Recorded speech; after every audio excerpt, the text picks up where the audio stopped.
And there's no doubt there's a lot of closed-mindedness going on. As Charlie Kirk said, when we stop talking, violence ensues. The other side is seen as the enemy, not just someone who has different viewpoints. In order to open up dialogue, your mind has to be open. Welcome to Wait What, your weekly verbal double take. This is a rabbit hole podcast where a couple of old guys do moderate to shallow dives into various topics, ranging from true crime, paranormal, sports, pop culture, or anything else that we find interesting. We drop episodes every Tuesday, and then on Fridays if we feel like it. You can follow us on Facebook, X, TikTok, and Instagram. We appreciate you joining us. Now that we got all this self-promotion stuff out of the way, here. All right, today it will go one of two ways. One, you take in what I have to say, think it over, and come to a reasonable conclusion that I am right. Or two, you prove my point in the comments below. Now, I am good either way. Now, my name is Jason, and I am standing on my soapbox getting ready to bring forth another topic that made me say, wait, what? Joining me as always with a disappointed look on his face, but he is. Let me start that over. You do that? Did you write that? No. Okay. No. Joining me as always is a man who is so devoted to not giving up that he would rather have his arm broken. Is Daryl. True. Yes. I'm stubborn. I'm very stubborn. Well, for people, we may have told this story before. Daryl and I, we used to wrestle a lot growing up, about 18, 19 years old, 16, 17, whatever, in my living room. And growing up, it'd be me, Daryl, a few of our friends. It'd be 4, 5, 6 of us all wrestling. I think this time it was just me and you. I don't think anybody else was there. Nobody was hollering at me to give up. It was just me and you having a conversation with my arm just inches, just millimeters away from breaking. Yeah, he was. We were going for a while, and I had him in a good spot. But Daryl knew he was in a position. You had me in a cross arm bar. I did. You might as well just say it. You had me in a cross arm bar. I had you in a cross arm bar. That's what I'm going to talk about here. Okay. Daryl knew he was in a position that was not favorable. Not only was it locked in tight, because I had it locked in pretty good, but he was also pinned by a couch right behind his head. There was really no way for him to get out. He didn't want to hear or acknowledge the facts, and even with slightly more pressure applied, and I do mean slightly, I did want him to give up. I did not want to break his arm. It didn't matter. That slight pressure didn't matter.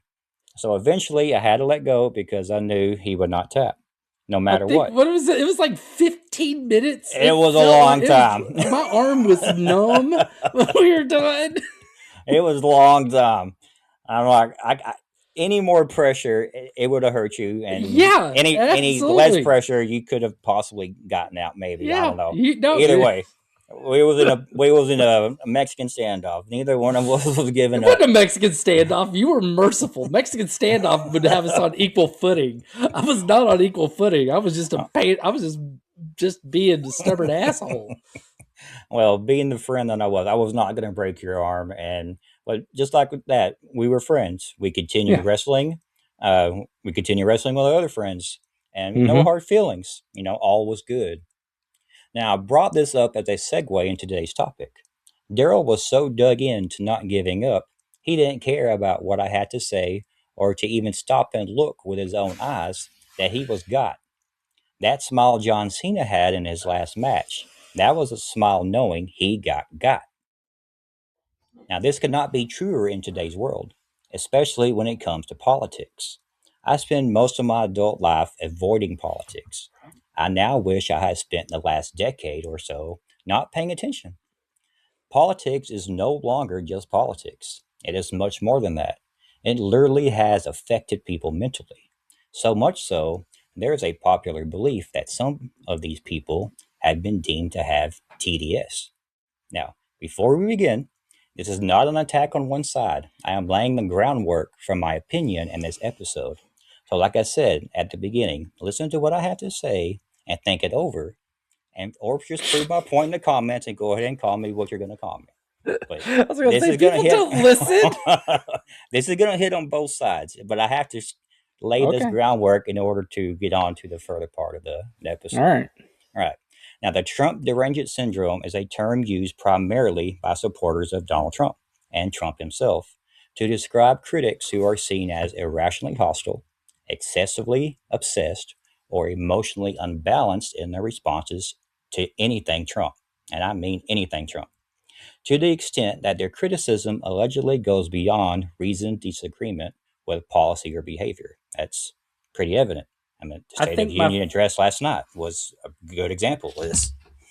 keep in mind reminder for people: we record these a couple weeks in advance. Well, But I think my favorite one is if Trump came out with a cure for cancer, he would get yelled at for putting doctors out of business. There's no doubt about that. yes, it doesn't matter. I mean, like the examples I have here. Look up what happened when Trump suggested pregnant women shouldn't take Tylenol. You had pregnant women on TikTok, YouTube, whatever, just start taking handfuls of Tylenol because Trump said it was bad for you, and they were like, "Fuck you! I want to do it anyway." Which is dangerous, anyways. People, Yes, it's really rough on the liver. That's why they say after a hangover, do not take Tylenol. It's pretty hard on the liver. yeah, but they didn't care because Trump said it. They're going to do the opposite. Another example: look at the drug boats that have been getting blown up. Everybody can see what they are, yet, since it is Trump, they are now fishing boats or people just trying to make a buck, and they are no real threat to the United States. Which, once again, it's a fishing boats don't have five motors lined up in the back going 100 miles per hour across the Pacific uh, or Atlantic Ocean. I mean, I guarantee you there's some hillbillies would love to have fishing boats that did that, but okay. Yeah. The term is rooted in political rhetoric, not in clinical psychology. It suggests irrational or exaggerated reactions toward Trump, but the term itself does not appear in any official medical manual. Now, is it a real mental health condition? No, it's not recognized by any medical profession. It's not listed in any official psychiatric classification. Mental health professionals don't diagnose people with Trump derangement syndrome in any formal sense. But with that said, some professionals have observed real psychological phenomena that resemble intense fixation or emotional distress about political figures. But those are seen as just as anxiety, obsessive thoughts, or stress, not a new syndrome named after a president. I mean, there's been crazy people for a very long time. However, that doesn't mean people still haven't tried. I I like to think, I don't know if it's right, but I would like to think that most Gen X is not subject to that stuff. Because, Most. like, I say most. Yeah, I know we've seen some people that we went to high school with that are kind of out there, but I don't know. I just think back to whenever I got, because I used to be super into politics in my 20s, like Mm-hmm. big time. And then I got disillusioned with both sides. I mean, absolutely. I mean, I thought Bush wasted all his time in there because all he did was essentially try to legacy build and crap like that. He didn't Gulf do War. anything. He didn't do anything that he said he was going to do. He's that part of that neocon bullshit that I hate. Which And he's Bush are you still talking trying to about? Are you talking about W. George? Okay. I'm talking about W. Okay. And then of course Obama was just I'm it's all not fine and dandy that we had our first black president. All that part, okay, cool, but Mm-hmm. that dude did some damage. You can there's things that are not great. I mean, he was just bad about keeping his promises as Bush was. Yeah. It's like, oh, we're gonna pull out of wherever, and it's like, nope. I'm gonna Send close more. Guantanamo Bay and put more people in there. Yeah, and he did more drone strikes than like Yeah. W did. So I mean, I was disillusioned. I'm just like, all right, everybody's just full of shit, and so I stayed out of it for a Mm-hmm. while. It It's turned you hard off. to it's hard to now because now things are getting to a point where I You mean, have to pay I'm not big. attention. I'm not big on the divide stuff, but it just there's a lot of things that were happening that I feel are common sense that have been going against common sense. So all of a sudden, I had to start getting involved and paying attention again, which Exactly annoys why. me. exactly why I had to get involved the same way myself. Is because there's so much that was going on that I felt like I needed to be involved. Not that I'm some political activist. I'm out there handing out pamphlets or anything, but I watch the news. I keep informed as much as I possibly I know. can. It's like now I have to keep informed, and it pisses me off. I I hate mean, watching the news. we just had the primary, well, the early voting for the primaries around here. And Yeah, by the time this comes out, the primaries will already be done. But yeah, like, I had to research candidates. You know how annoying that is? You know how hard candidates make it to research them nowadays? yeah. They just want you to. Hey, I saw her sign in the front yard. I'm going to vote for Yeah. her. They do not want to put their stances or anything out there in the open. No, because It then you could is go back on them and call them for lying about it. Yeah. So I mean, yeah, it pisses me off. I hate that I have to look at this shit. So anyway, No, when we voted the other night, if I knew who the candidates were, I went ahead and voted for the which one I wanted to. If I didn't know who they uh, were at all, like if there was three or four of them and I didn't know who they were at all, I didn't. I just left it blank. I didn't vote for I them. did too. Except with this one, I I was explaining this to my daughter just the other day. I was like, this primary, I was not voting for anyone. I was voting against people. There are certain people I want out of politics, and this is my Mm-hmm. chance to at least do my part to get them out. That's what I was voting against, not for. So Oh, speaking of that, this may not age well. It may age perfectly, but I voted for Wesley Hunt in our primary, where it wasn't seen that he could possibly win in the seat he's going for. But probably not. last I No. looked, he might be leading. I heard he was leading right Uh, now. well, It's right now, still early, very all you would early. get is exit polls, and it's those are not that reliable. Uh, I don't know. We'll just wait I and hope he see. I wins. mean, as long as John Cornyn isn't our senator anymore, I'm happy. Yeah, no, yeah, change of the guard there. If I had my way, we'd get rid of Greg Abbott, John Cornyn, Dan Patrick. I want all of them gone. I don't want them anywhere near our politics anymore. I hate Uh, them. I voted for Abbott because there wasn't a better choice, and he's Oh done yeah, a there decent. was. Well, who No, he who is not. who did you vote Uh, for? I thought we weren't going to get that. You know, now you're just going to be I'm making not. people I say know. they are just on one side. We're both Republicans. We voted the Republican primary. I'm assuming. Dot Chambers. Okay. That's who I voted for because he's an outsider. That's what I want. I want outsiders that don't have big long political careers. That's what I looked for. And when I researched all the candidates, I found the ones that spent the least amount of time in politics. There you That's who go. I wanted. I wanted them. That's exactly what I was trying to avoid. So, That's a good reason to vote for well, like I said, voting against Abbott. him. Yeah. Well, because even our little spat here, political disagreement, even extreme, is not a mental illness. So, in summary, TDS functions as a political label, a way of describing what some see as extreme or excessive responses to anything Donald Trump. It is not a scientific diagnosis. While individuals can experience severe and somewhat unhinged psychological stress around political issues, that doesn't mean a new mental health category exists simply because of the president's name, at least not yet.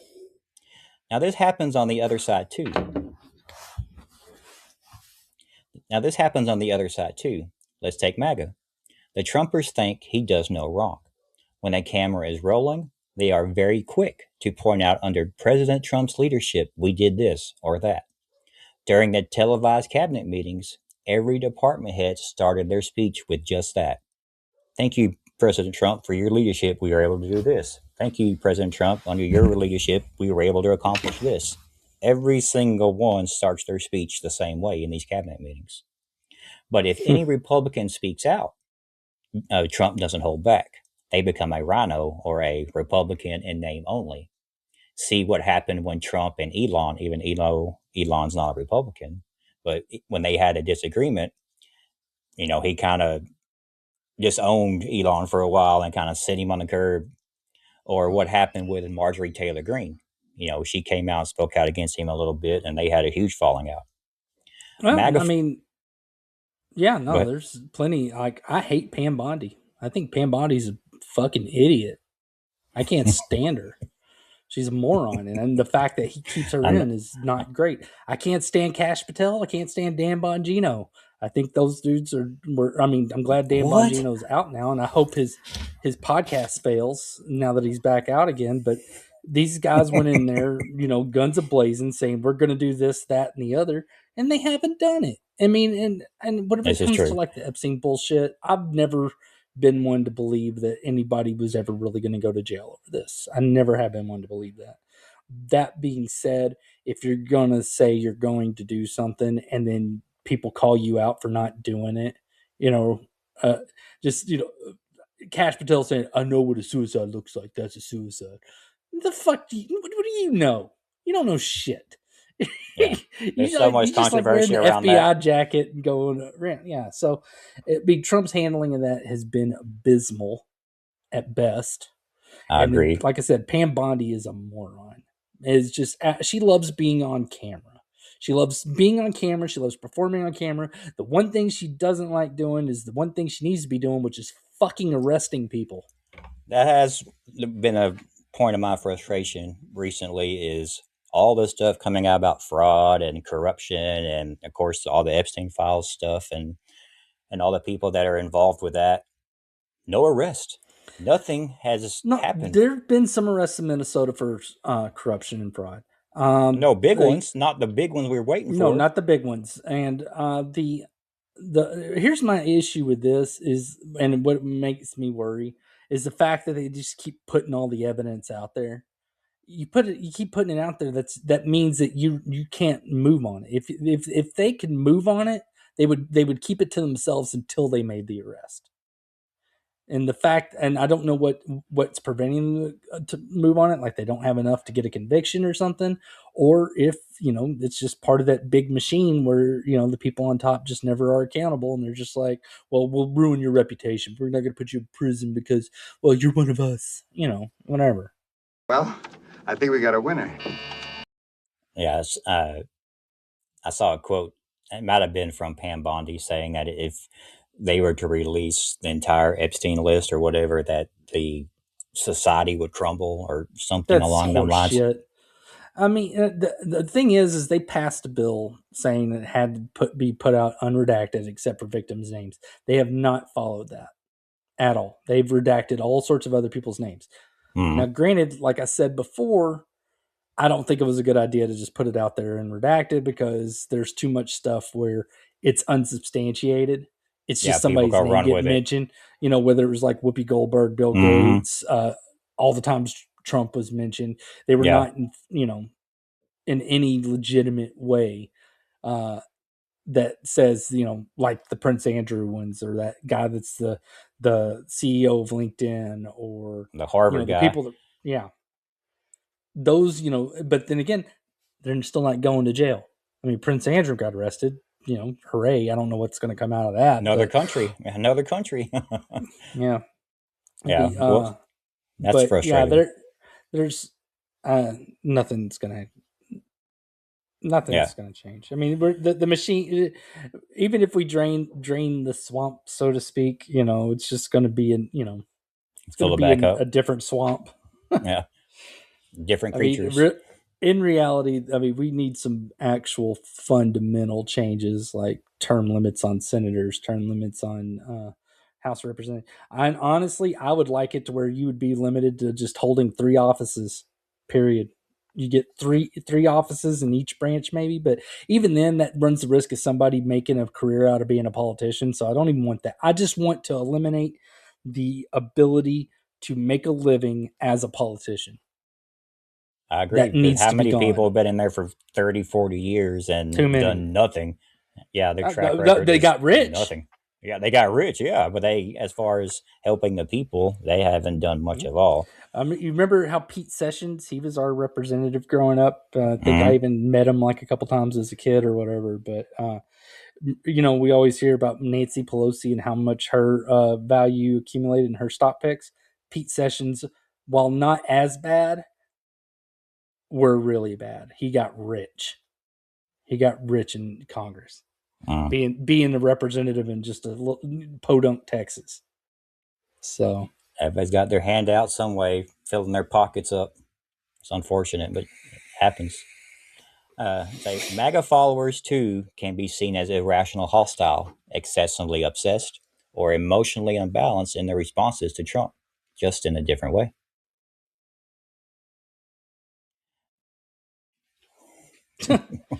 I was waiting. Damn it, Preston. All right. And there's no doubt there's a lot of closed mindedness going on. As Charlie Kirk said, when we stop talking, violence ensues. The other side is seen as the enemy, not just someone who has different viewpoints. In order to open up dialogue, your mind has to be open. Good news is, I can help. Like Daryl and I have talked about before in several prior episodes, the brain acts in so many different ways. Understanding why it does can help you control it.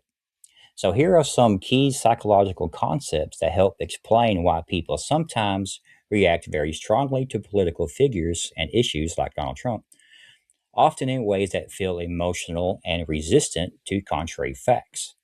These ideas are well studied in psychology and political science, so they do carry weight, not like the TDS syndrome. I hate Now, that political science is even a subject. Anyways, go on. The first thing is confirmation bias. Now, what is it? Confirmation bias is the tendency to notice, remember, and trust information that confirms your existing beliefs, while ignoring or downplaying information that contradicts them. Now, how it works in politics. If you already have a strong view about a politician or policy, you're more likely to seek out news and arguments that support that view and dismiss opposing evidence. An example: someone who strongly identifies with a political party may interpret the same news story very differently depending on their pre existing attitudes. Still don't believe me? Watch CNN or MSNBC or MS Now, whatever it is now, and then watch Fox, and then watch Newsmax. Each one will have their own take on the same story. You feel better when you hear someone else have your same belief. Your belief is validated, so others must be wrong. That's confirmation bias in action. And that's very, I mean, look at the very best example is the ICE agent and the Good incident. Renee Good. Yeah. Renee Good incident, where one side is so dug in of she wasn't hit by a car, and then the other side was she was hit by the car. We all saw the same hit video. him with the car. Oh, she hit him with the car, and Yeah. and he She wasn't did hit not by hit the him car. But everybody saw the same videos, but everybody had such completely different views on it, which I didn't understand. But it's the confirmation bias. You already had up your idea on what you wanted to believe, so you're going to believe what this person is saying over what this person is saying because they're saying what you actually agree with. Which, I mean, I will agree that is a piece of things, and I know you're going to go over some more stuff. Yes. But like, I don't know. It's just nowadays, and I hate that everything's divided like it is, but at the same time, I'm not so delusional as to think, well, then the only way to not be divided is to be on one side, and I don't want to be on their side. I don't like it. I am of the strict mind of like borders have a reason. If there's a line drawn on the ground and it says if you cross this line, this thing will happen, then it should happen. If it's illegal to cross this line right here, Yeah, and you cross the line, that is breaking the law. totally agree. Not hard. Not That's hard. just I'm a bit more pragmatic. Like I said, I think Gen X has a different. We tend to be a little bit more pragmatic. We keep for it the simple. most part. For the most part, we keep it simple. Unless you graduated second in our class, you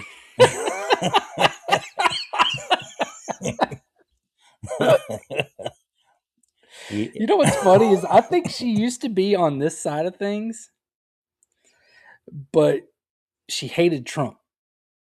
There we go. I think that's what put her over the edge. Mm-hmm. I think that's what put her over the edge. I love how like everybody's like he's a pedophile.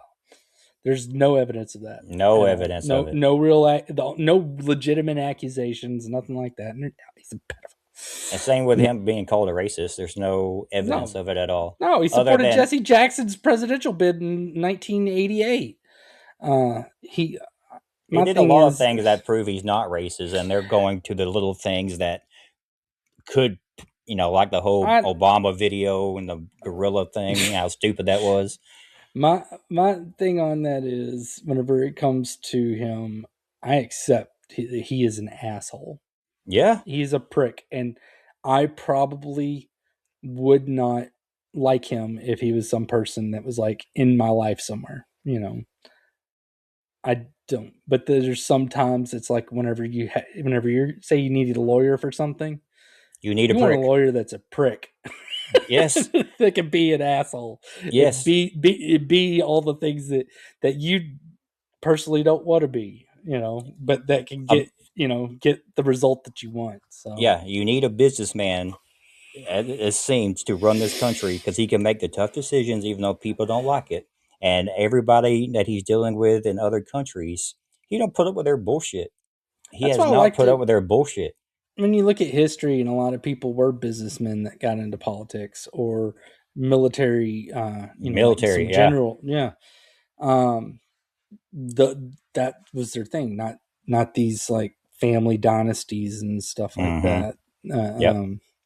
or just the people that just I've been in politics since I was 22. I'm like, ew, gross. You're gross. Yeah. And done what? Yeah. And what have you done with it? Got rich. All right. The next thing is motivated reasoning. Now, what is it? It's a broader cognitive pattern where people reason in a way that leads to a preferred conclusion, not necessarily the most accurate one. Well, why does it matter? People with strong political beliefs may interpret the same information in opposite ways, depending on whether it aligns with their identity, just like we were saying. This isn't random, it's directionally motivated. The goal is to maintain a belief or identity, not to revise it based on new evidence. Now, how this shapes real debates. When confronted with ambiguous evidence, people may move further into their existing view rather than away from it. An example of this would be what happened during Trump's first address to the nation during his second term, his first State of the Union address for his second term. Okay. Not one Democrat applauded for anything he said. No one stood up, not because they disagreed with what he was saying, but because their identity is to oppose him, even if he was recognizing a kid who is battling cancer or wounded veterans. Remember Pelosi tearing up his speech during that speech after it was all said and done, standing back there and just tearing it up on camera like she was doing something. Oppose him no matter what. Last night, February 24th, during his second speech, same stuff. He honored some very important people, and Democrats still sat on their hands because they know just to oppose him. Do not clap for anything he says. The Arena Zarutska thing pissed me off on that one, where they wouldn't Yes, do that one for her mom.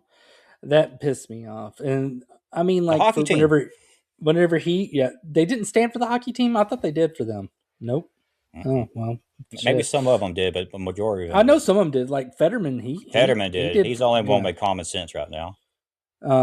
There's a few others, but he's the one that gets most attention. But yeah, they're whenever it came to like where he really pigeonholed them with the whole like should the should we be protecting the citizens or the Mm-hmm. illegal aliens? I knew they weren't going to stand up for that one, but the thing is like you were saying, you're going to have like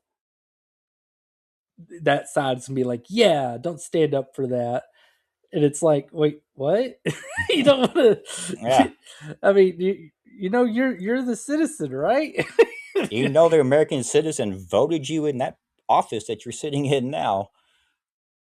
But yet Yeah. you think illegal aliens are going to be more valuable, which, like I said, Oh, it's legal just aliens voted a lot of them into office, so this is true. I mean, this is very true as well. allegedly. I'll let you know. That's more coming out about that too. Yeah. Active polarization. What is it? It's a form of polarization where people not only disagree on issues, but feel strongly negative emotions toward the opposing group. Not just disagreement, but dislike or even hostility. The important aspects are it's not just thinking differently, it's feeling differently about others. People high in affective polarization are more likely to believe misinformation that favors their side and reject even true information that favors the other side. This helps explain emotional and intense reactions to political figures or events. Reactions aren't purely logical, but are grounded in social identity and affect. There are too many examples to even list here. I mean, I'm going to say like the View, I was going to say my dad. both Like sides. no, I shit you not. My dad. I mean, like he hates that RFK Jr. has a position in the government, and I love RFK Jr. I think what he's doing is freaking awesome. I Yeah, mean, change it up. It's yeah, no, working. it is a part of the government that has been like corrupted by money, and it's been sitting there making people sick and fat and everything else. And I mean, he's made really good stuff, really good decisions. Now, I mean, if he ever comes out and says, "Hey, we should all drink mercury," then I'll be like, "No," but he Hmm. doesn't. It's like let's get chemicals out of food and stuff like that, and I am down with that. And like, Yeah. hell yes. My dad though, I fucking Democrat. I don't want to. I don't care if he's doing a good job. If it's the Policy. right, Yeah. yes. If it's what he wants to do. That's what matters. And That's what I I keep mean, saying about these Democrats well, now. what's so funny is like if Donald Trump ran on his platform now Mhm. in 1992, he would have won. He is the same as a Bill Clinton Democrat. Yeah, that's how much they've changed. Yeah, and that's how much That both sides have party. changed. Yeah. Both sides have changed. I mean, which I'm grateful because like I hated the Bush neocon stuff and all the ones that try to come after him, like the Mitt Romneys and all Sarah Palin's and all them. They sucked. They were awful, and they were all part of that trying to do that whole traditional conservative bullshit. And I can't stand that. Hmm. Uh, so if the party that has the parties have shifted quite a bit because They have. like I said, he would if Donald Trump had the platform he has right now, other than the entitlement stuff, the fact that he wants to shut down a lot of like federal services and stuff like that. That is the one spot where he's less Democrat. But that's one of the things that makes me like him so much. Because I was always torn because like I'm all for like gay people getting married, adopted kids and shit like that. That don't bother me. I'm all for it. Hmm. Um, I'm definitely believe women should be able to terminate pregnancies. I don't think they should be able to do it at like 9 five months. months or Yeah, whatever. when But their yeah, legs hanging out. I mean, once it's viable outside of her, it's too late to make that choice. It's not your choice anymore. Um, but that's just my personal thoughts. No, But no, I'm that's right there why. with you on that one. But that's one of the reasons why I was always against Roe v. Wade, though. It doesn't need to be a national thing. Every state should be able to pick it, and that way, if you don't like it, you go to a state that does what you want. Hmm. But that was my thing. I never liked any of those stupid hardcore stances, like gay marriage ruins the family, blah blah blah blah. Fuck that. Shut up. Yeah, that's more of Um, a religious yes, aspect of it. when we know how I feel about legislating morality. Hmm. Um, Segue but or yeah, yeah. product But placement. I like, I like being. I'm socially liberal, but fiscally conservative. Yeah. But I used to be able to say that. Now I can't. I'm not socially liberal anymore. Now I'm just like socially moderate, I guess. Because if I'm socially liberal, I'd be like, cut off the kid's junk, make him into a girl. I'm not doing that. Yeah, I could go on all day about that, but that's a different topic. Next thing is echo chambers and information silos. Well, what is it? Communities, often online or media environments, where people mostly encounter information like their existing views, reinforcing those views over time. The echo chambers can strengthen confirmation bias and motivated reasoning by reducing exposure or trigger points to opposing viewpoints. Like if you only watch MS Now or only Fox, you're not going to see either side. You're only going to be one side and only one side, and you're never going to see the other side. Yep, no, that's absolutely true.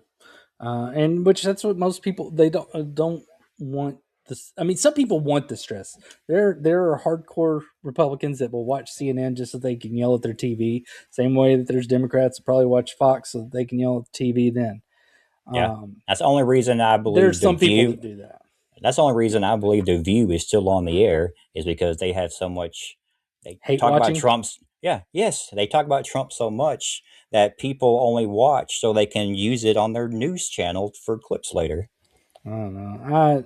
I try to stay somewhat I through just that. want the truth. Yeah, I like those news services that they have right now, where they kind of show you where the where the source and the writer where they tend to lean on their writings, so that oh you know yeah, if you're coming at somebody. My wife subscribed to one. I can't remember which one it is, I know but what you're that's where talking I get a about. lot of the stuff. But It tells it you it automatically tries if to it's keep right wing things or left wing. well, yeah, that, and it tries to just change it to where it's just the facts. Yeah, I know Not, what you're talking about. pull the opinion and the salaciousness out and just do the facts. But that's not what sells nowadays. So No, it's what you said earlier is what sells is choosing a side and going full in on one side and completely bashing the other side. That's yeah. what sells. Well, like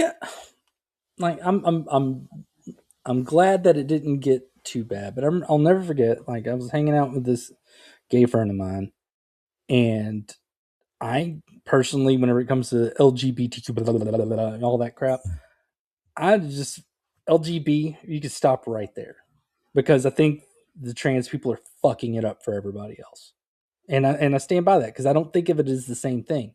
You're gay, whatever, no big Hmm. deal. It's not a mental Trans disorder. trans is a mental disorder. I I mean, you agree. are wanting Being to gay is not. no, being gay is not, but you're wanting to you know mutilate Be your body. and be You're somebody wanting you're to not. mutilate your body. I mean, if you wanted to dress like a woman, cool. You want me to sit there and if I know you, call you she and her, I'm cool with that too. That doesn't bother me. But if you're just some jackass off the street and I accidentally call you he, or I haven't seen you in 20 years and didn't know that you like dressing like a girl now, and I call you Mhm. Bob, and then all of a sudden I'm some sort of fucking monster. Fuck you, no. I mean, it's this weird power trip they're on right now, Yeah, and they got like so far with it, but that once they got pushback, now you're getting like these fucking psycho trans shooters. I mean, if that doesn't tell you it's a mental disorder, I don't know what will. And I'm not saying they're very all good point. deranged and psychotic or anything, but some of them are. But and the fact that you want to surgically alter your body to try to transform yourself into something else, if that isn't a mental disorder, I don't know what is. Yeah. No, hey, I'm Batman. Remember that guy that wanted to look like a lizard? So he Yeah, tattooed his whole face and and it kind of cut tongue in his half, tongue. Yeah. What did people call him? They crazy. called him crazy because he wanted to be something he wasn't, Or the lady that mutilating went, his body. yeah, or the ladies that want to look like a doll. Yes. Yeah, they're crazy. Yeah. And They may yeah, still be a if you're woman, but yeah, you're if messing up your body to be something you're not. yeah, you're mutilating yourself for yeah. And I think the fact that we pandered to that, saying you're not crazy. No, they are. That's what made I mean, it I what don't it mean is like they're now. crazy, like asshole. I mean, I'm crazy to agree with my own little shit. They've been Uh, enabled. but yeah, they've been it's made it worse. It's Yeah. kind of like whenever I had an aunt that was severely bipolar, and my grandma, I feel like, made everything worse because she used to coddle her. Yeah. Lets her know And that it's okay to be this way. yeah, And when other people don't coddle her, they lash out and start shooting up schools. or ruin Thanksgiving, but either or. I went one way, you went the other way. I mean, I was going from like a perspective of somebody I knew, but whatever. Okay. Another way people feel this way is affect as information. Now, what is it? Our emotional reactions, like feeling good about information that fits our beliefs and feeling uncomfortable about contradictory information, influence judgment and thought processing.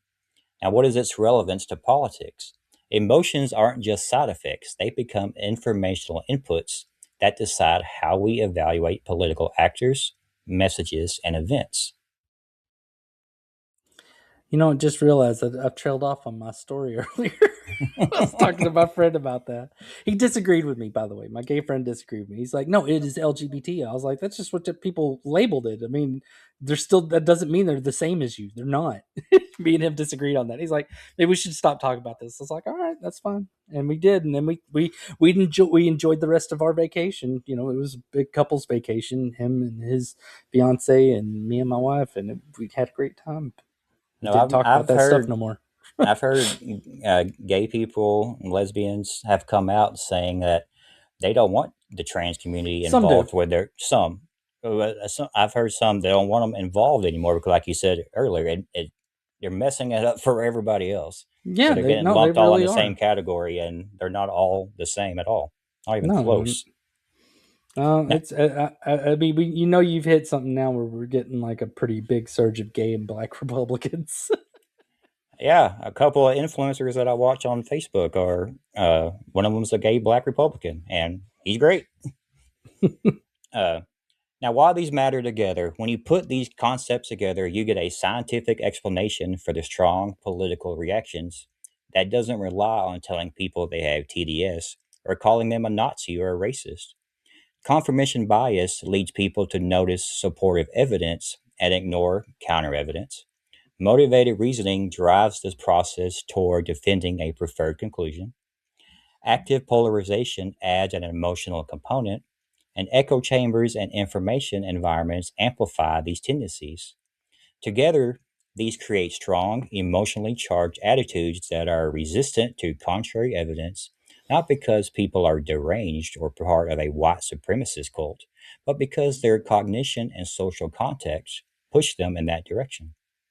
Now that you can recognize that these thought patterns, you can control it. And here are some suggestions on what to do. Well, hold on before you do that. One thing I think about on this is how people grew up, Mm-hmm. what they grew up around. I think a lot of what we're seeing are one hippies from the 70s. And if you notice, a lot of these are old people that are like, Yes. "Yeah, you got to fight again." Yeah. They have a thing that they can go out and try to fight again, fight the man. Um, Dust I off the think that's protest sign.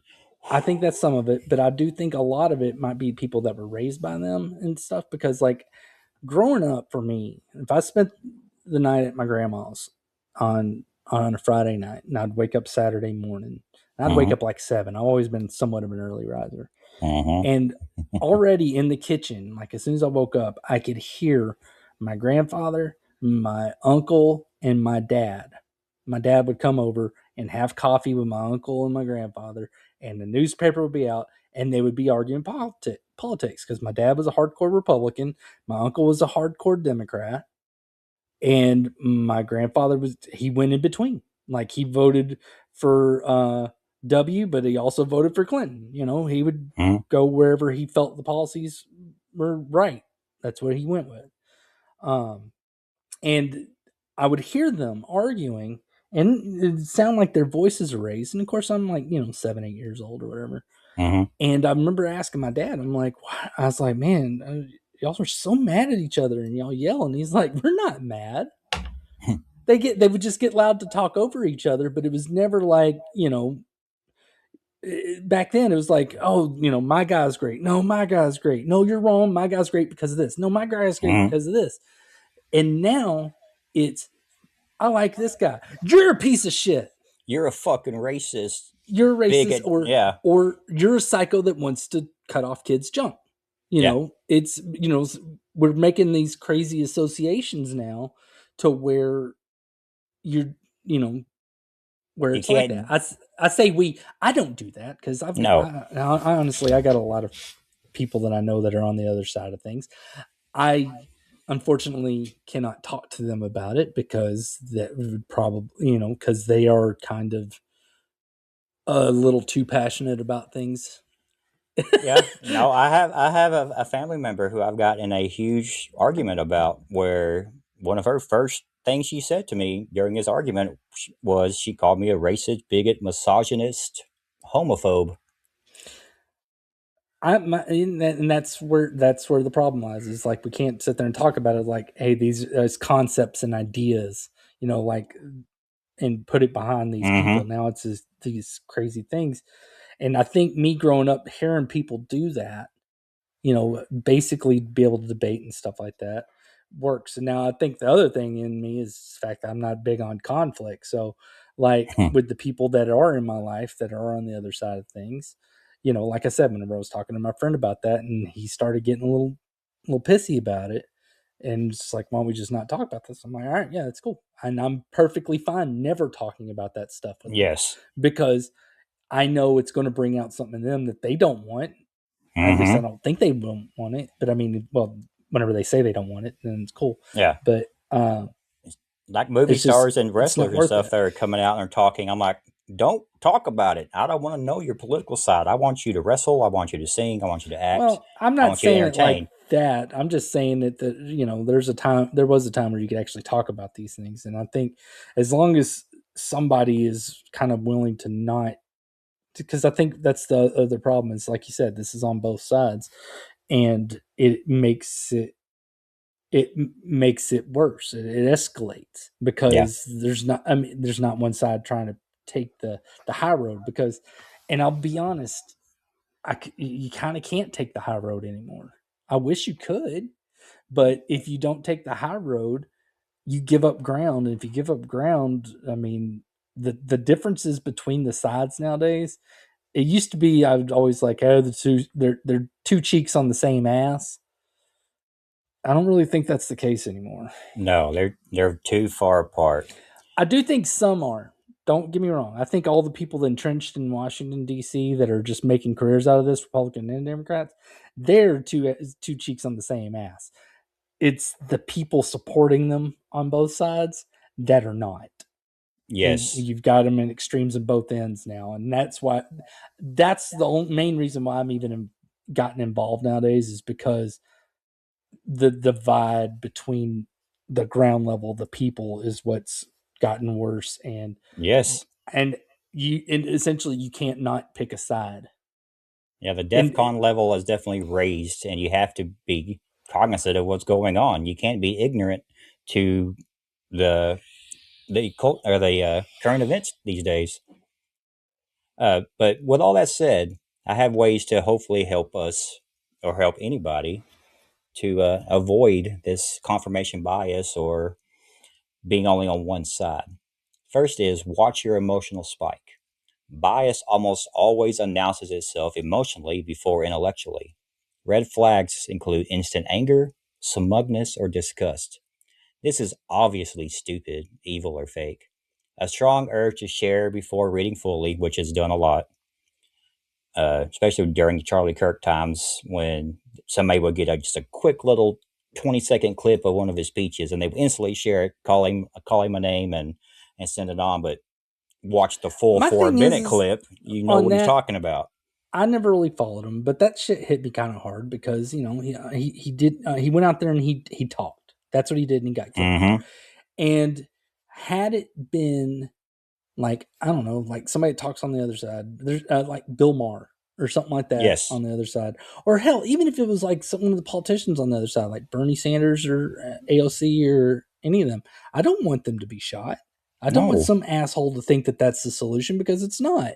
No. Vote him I out. mean, That's the solution. I'll never forget when Rush Limbaugh died. I used to be on Reddit a lot, and when Rush Limbaugh died, everybody was like, "Good, I'm glad he's dead. He deserved it. I hope it hurt," and all this other stuff. And I'm like, "What the fuck is wrong with you people?" I mean, As I didn't agree with Jesse Jackson. It sucks that he died. And I mean, I don't celebrate it. It's awful. I mean, I'm uh sure there's a lot of people hurting because of it, but yeah, that emotional stuff. You're right. It makes people gross. Yeah, say the strong emotion not only makes them grows, but it narrows your understanding and pushes the brain into identity defense mode, where accuracy becomes secondary. Now, the rule of thumb: if it angers you that much, put your phone down and walk away, or turn the channel. Everything isn't for everyone, and everything isn't always about you. Another thing, notice as- asymmetric skepticism. Ask yourself, do I scrutinize this claim because it's weak or because I don't like who said it? Would I demand the same level of proof if this helped my side? People tend to over demand evidence from opponents, like the Epstein files we were talking about, under Mm-hmm. demand evidence from allies, once again, the Epstein files. That Yeah. imbalance is one of the clearest signs of motivated reasoning. The saying, put yourself in their shoes, could not be more true. Uh, listen for No, absolute. Oh, go ahead. and I was gonna say no, I agree with that. And even like people that are supposed to be like on my side or whatever, Mm-hmm. like especially whenever they're like, I mean, it was one of the reasons why I wasn't somebody that watched Charlie Kirk and stuff. He was a little too churchy for me, a Yeah, he did a lot of church stuff. little too traditional conservative for me. Mm-hmm. Uh, and whenever I start hearing that stuff, I've already talked about my aversion to like religion stuff. You know, I Mm-hmm. don't like feeling like somebody's trying to sell shit to me.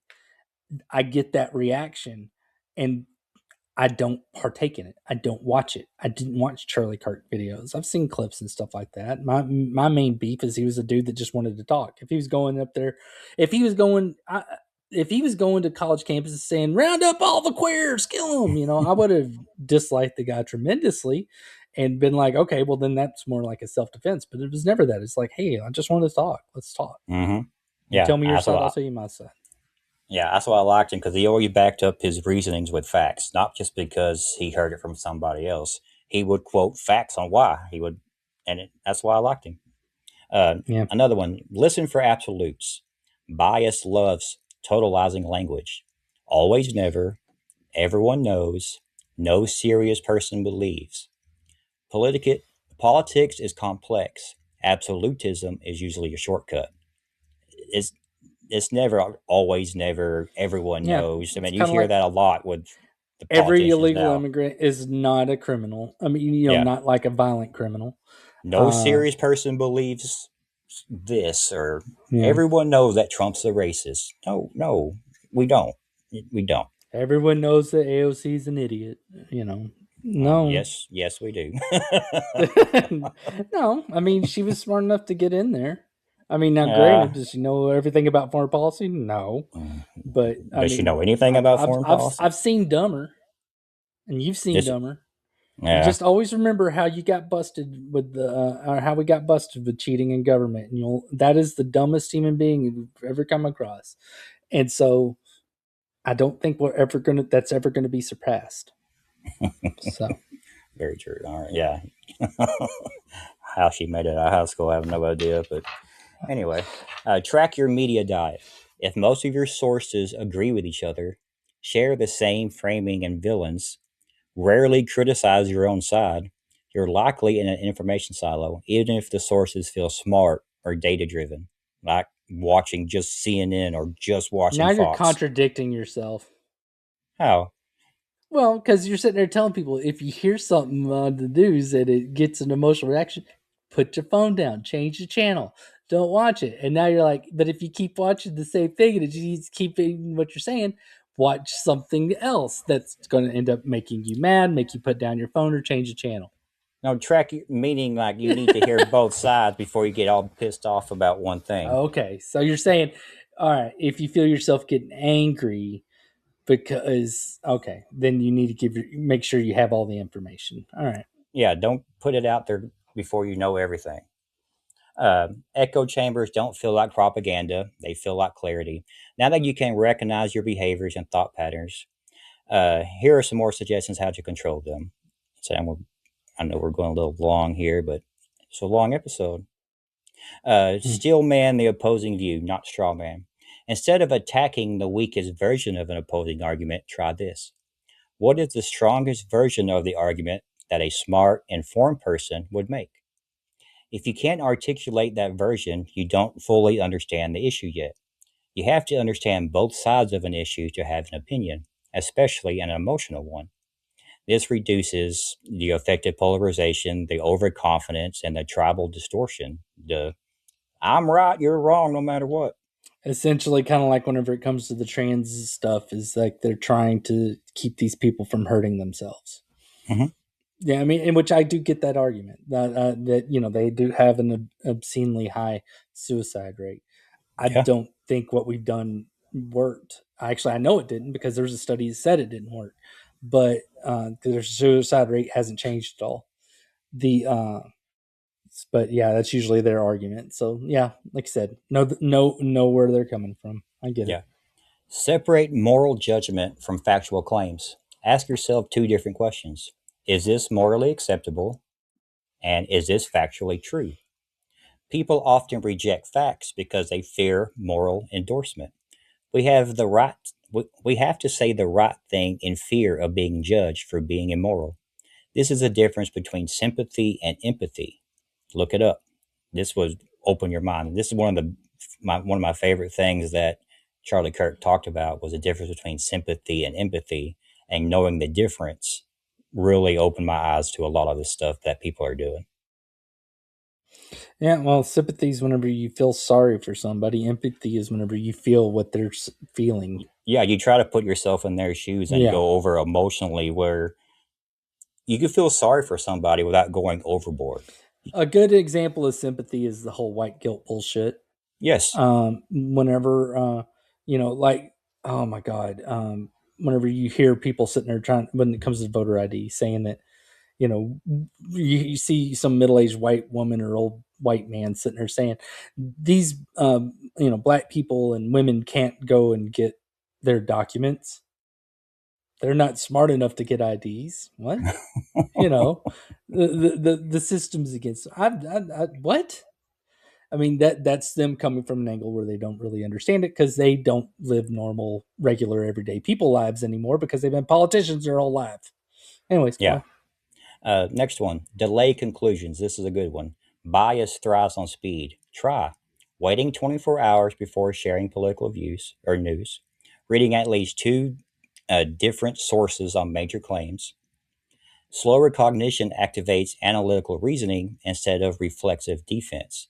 This should be used in many aspects of life.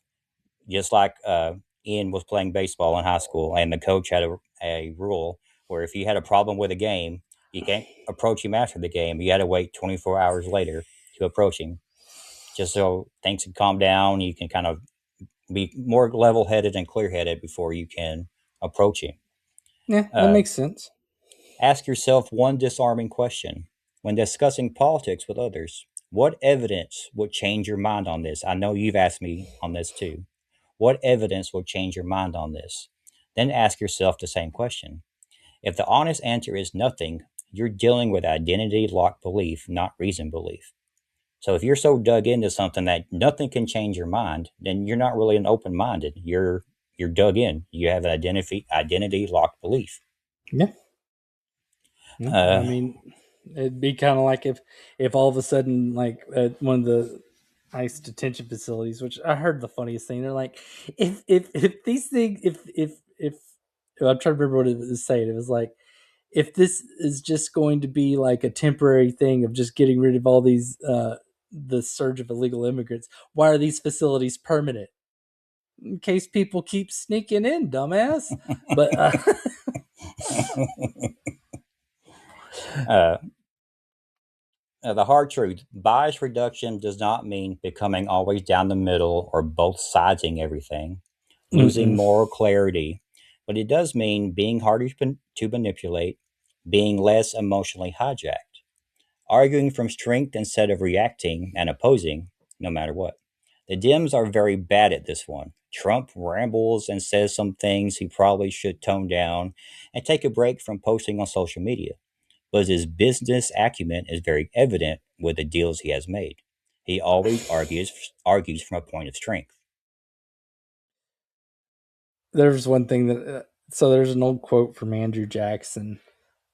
So the Supreme Court as we know it was because of John Marshall back whenever Andrew Jackson was president. He basically did the first kind of like big, almost like legislating from the bench sort of thing.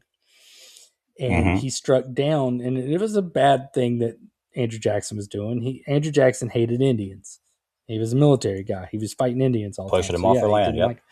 And so, yeah, he was wanting, state of Georgia wanted to get him out of there, get the Cherokee out of there. And there was, Andrew Jackson supported them on this, and the Supreme Court struck down the law allowing them to do it.